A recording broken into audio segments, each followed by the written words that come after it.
आज विधानसभा के लिए ऐतिहासिक दिन और पूरे छत्तीसगढ़ के लिए ऐतिहासिक और हमारे पत्रकार साथियों के लिए बहुत ही अविस्मरणीय दिन रहा है, क्योंकि आज छत्तीसगढ़ मीडिया कर्मी सुरक्षा विधेयक न केवल प्रस्तुत हुआ बल्कि पारित भी हुआ है। हमारे पत्रकार साथी जो अपने जान जोखिम में डालकर अंदरूनी क्षेत्रों में जाकर खबर लाते हैं,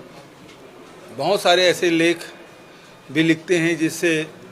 उनको, उनके परिवार के लोगों को खतरा बढ़ जाता है। साथ ही जनहानि साथ धनहानि की भी संभावना बन जाती है। ऐसे में जितने भी हमारे पत्रकार हैं, चाहे वो इलेक्ट्रॉनिक मीडिया को हो, चाहे प्रिंट मीडिया को हो, चाहे पोर्टल के हों, सभी साथियों के जो ऑफिस में जो काम करते हैं वो भी और जो गांव में काम करते हैं उनके लिए भी न केवल अधिमान्यता पत्र जारी करने का बल्कि उसे रजिस्ट्रेशन कराने की, जिसको अधिमान्यता पत्र नहीं है, और कोई प्रेस यदि कहता है कि ये हमारे साथ में है और जो लगातार उसमें 6 महीने के अंदर में 3 लेख लिखे हों या स्टोरी की हों, ऐसे लोग हैं जिसको इस सुरक्षा मीडिया कर्मी सुरक्षा कानून के दायरे में लाया गया है ताकि पत्रकारों के सुरक्षा हो सके। जे उनके साथ कोई शासकीय कर्मचारी यदि दुर्व्यवहार करते हैं या फिर उनकी शिकायत के लिए भी एक समिति बनी है जिसको बहुत अधिकार संपन्न बनाया गया है, जो प्रदेश स्तर पे होगा और उसमें पत्रकार भी होंगे, उसमें अधिकारीगण भी होंगे। तो वो सब मिल के 6 लोगों की समिति बनेगी जिसके माध्यम से उसे सुनवाई की जा सकेगी और आवश्यक निर्देश भी दे सकेंगे और दंड भी का प्रावधान है। यदि उससे संतुष्ट नहीं होता तो अपील की भी प्रावधान रखा गया है। लेकिन यदि कोई गलत शिकायत करता है तो उसके भी उसमें दंड के प्रावधान रखे गए हैं। तो इस प्रकार से देश में इसकी चर्चा भी थी, प्रदेश में इसके बहुत दिनों से प्रतीक्षा थी। मैं इस अवसर पर जस्टिस आफ्ताब आलम जी, सुप्रीम कोर्ट के सेवानिवृत्त न्यायाधीश आफ्ताब आलम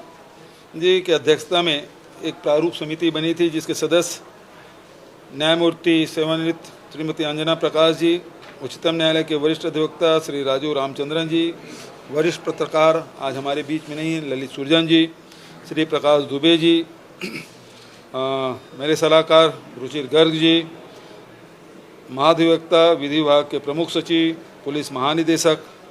सभी इसके सदस्य थे और अनेक बैठकें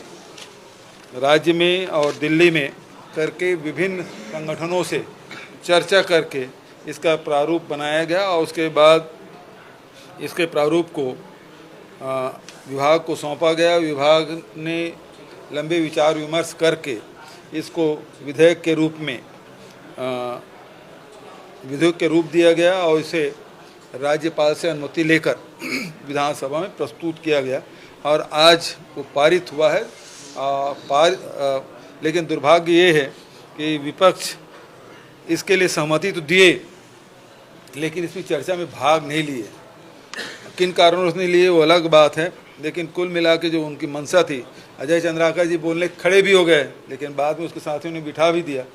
तो ये बहुत दुर्भाग्यजनक है कि ऐसे विधेयक जो मूल विधेयक है और पहली बार छत्तीसगढ़ की विधानसभा में प्रस्तुत हुआ है तो विपक्षी साथियों को भी इसमें अपनी राय